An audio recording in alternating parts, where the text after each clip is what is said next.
The God is dead अर्थात ईश्वर मर चुका है एक प्रसिद्ध दार्शनिक कथन है जिसका श्रेय 19वीं शताब्दी के उत्तरार्ध में सक्रिय जर्मन दार्शनिक फ्रेडरिक नीत्शे को दिया जाता है। यह कथन नीत्शे के काम से उत्पन्न हुआ है, विशेष रूप से द स्पोक ज़ारथुस्ट्रा और dige साइंस से। हालांकि इस घोषणा का संदर्भ अविश्वसनीय रूप से सूक्ष्म है, जिसमें नैतिकता, अस्तित्ववाद, शून्यवाद और आधुनिक समाज के विकास के विषय भी शामिल हैं। यह कथन दरअसल उस गहरी सामाजिक, ऐतिहासिक और दार्शनिक पहचान को उद्घाटित करता है जो 19वीं शताब्दी के अंत में यूरोप में उपस्थित थी। नीत्शे का यह विचार केवल एक व्यक्तिगत दृष्टिकोण नहीं है, बल्कि यह एक समय की पृष्ठभूमि को चित्रित करता है जहां पारंपरिक धार्मिक और नैतिक मान्यताओं को चुनौती दी जा रही थी। इस अवधारणा का पर्याप्त रूप से पता लगाने के लिए नीत्शे की धर्म, विशेष रूप से ईसाई धर्म की आलोचना का अध्ययन करना होगा।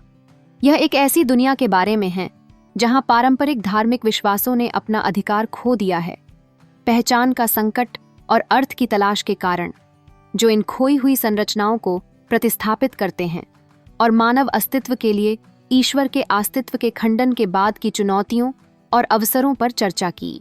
नीत्शे की घोषणा को समझने के लिए उस ऐतिहासिक और बौद्धिक वातावरण पर विचार करना महत्वपूर्ण है जिसमें उन्होंने लिखा था।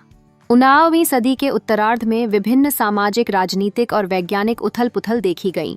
एनलाइटनमेंट, ज्ञानोदय से उत्पन्न विचारों ने पारंपरिक धर्म की तर्कसंगत आलोचना की, जिसमें वोल्टेयर और रूसो जैसे लोगों ने स्थापित धार्मिक सिद्धांतों पर सवाल उठाए।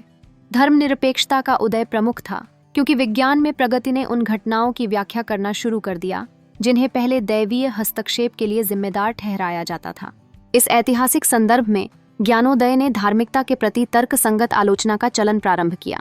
विज्ञान और तर्क ने धार्मिक विश्वासों के आधार को हिलाना शुरू कर दिया, जिसके परिणाम स्वरूप एक धर्मनिरपेक्ष समाज का विकास हुआ। नीत्शे ने देखा कि आधुनिकता ने पारंपरिक धार्मिक विश्वासों के प्रति धारणा में कमी आई है, जिससे यह सवाल उठता है, यदि ईश्वर नहीं है तो आखिर नैतिकता का स्रोत क्या होगा? नीत्शे ने देखा कि आधुनिकता ने पारंपरिक धार्मिक विश्वासों के अधिकार में महत्वपूर्ण गिरावट ला दी है। उनका मानना था कि ईश्वर में विश्वास का खत्म होना केवल एक व्यक्तिगत या सामाजिक विकल्प नहीं था, बल्कि यह मानवता की अर्थ की खोज के बारे में एक गहरी सच्चाई को दर्शाता है। जैसे जैसे समाज विकसित हुए, नैतिक और अस्तित्वगत महत्व जिस नींव पर बनाया गया था वह मिटने लगी। इससे यह सवाल उठा, अगर ईश्वर मर चुका है तो धर्म द्वारा प्रदान किए गए नैतिक ढांचे की जगह क्या लेगा? इस संदर्भ में नीत्शे की ईश्वर की मृत्यु की अवधारणा शून्यवाद की ओर अग्रसर होती है। उनका तर्क है कि जब ईश्वर की धारणा समाप्त होती है तो जीवन का अंतर्निहित अर्थ, पूर्व निर्धारित अर्थ भी समाप्त हो जाता है। व्यक्ति एक ऐसे विश्व में फंस जाते हैं जहां नैतिकता और मूल्य प्रणाली व्यक्तिगत अनुभवों के आधार पर निर्मित होती हैं। यही कारण है कि नीत्शे ने शून्यवाद को एक संकट के साथ साथ एक अवसर के रूप में भी देखा। यह व्यक्तियों को नए अर्थ और उद्देश्य खोजने के लिए स्वतंत्रता प्रदान करता है। ईश्वर की मृत्यु से उत्पन्न संकट का समाधान नीत्शे ने उबरमेंश की अवधारणा के माध्यम से प्रस्तुत किया। उबरमेंश का मतलब है ओवरमैन, जो मानवता की क्षमता को प्रकट करता है कि वे स्वयं के लिए नए मूल्य तय कर सकें। यह आकृति उन लोगों का प्रतीक है जो अपने मार्ग का निर्माण करने के लिए साहस दिखाते हैं, पारंपरिक नैतिकता या समाज के मानकों को पीछे छोड़ते हैं। उबरमेंश एक जीवन को सक्रिय और सकारात्मक रूप से जीने की प्रेरणा देती है, जो व्यक्तिगत जिम्मेदारी और स्वतंत्रता का प्रतीक है। नीत्शे द्वारा ईश्वर की मृत्यु की घोषणा सीधे शून्यवाद की अवधारणा की ओर ले जाती है। यह विचार कि जीवन में अंतर्निहित अर्थ, मूल्य या उद्देश्य का अभाव है। ईश्वरीय नैतिक दिशा सूचक के अभाव में व्यक्ति सापेक्षवाद के समुद्र में बह सकते हैं, जहां मूल्य सार्वभौमिक होने के बजाय व्यक्तिपरक और निर्मित होते हैं। नीत्शे ने शून्यवाद को संकट और अवसर दोनों के रूप में देखा, जबकि इसने मानव उद्देश्य के लिए एक भयानक खतरा प्रस्तुत किया। इसने अस्तित्व को समझने के नए तरीकों के द्वार भी खोले। ईश्वर की मृत्यु से उत्पन्न शून्यता के जवाब में नीत्शे ने उबरमेंश या ओवरमैन अतिमानव की अवधारणा पेश की।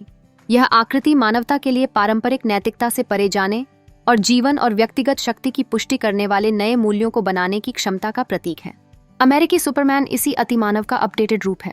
अतिमानव झुंड मानसिकता, हर्ड मेंटालिटी की अस्वीकृति का प्रतिनिधित्व करता है, व्यक्तिगत जिम्मेदारी और अपने स्वयं के मार्ग के साहसी निर्माण की वकालत करता है। नीत्शे ने मूल्यों के पुनर्मूल्यांकन का आह्वान किया व्यक्तियों से धार्मिक परंपराओं से विरासत में मिले नैतिक सिद्धांतों को चुनौती देने और उनका पुनर्मूल्यांकन करने का आग्रह किया। उनका मानना था कि बिना जांच के ये मूल्य हठधर्मी और जीवन को नकारने वाले बन सकते हैं। इस प्रकार नीत्शे का ईश्वर मर चुका है केवल एक अद्वितीय सत्य की अधिकता नहीं है, बल्कि यह मानवता के सामने आने वाले नैतिक और अस्तित्व संबंधी प्रश्नों का भी सामना करती है। यह एक ऐसा समय है जब व्यक्ति को अपने जीवन के अर्थ की पुनर्गठन के लिए तैयार रहना होगा और जीवन के विविध पहलुओं का साहसिकता से सामना करना होगा।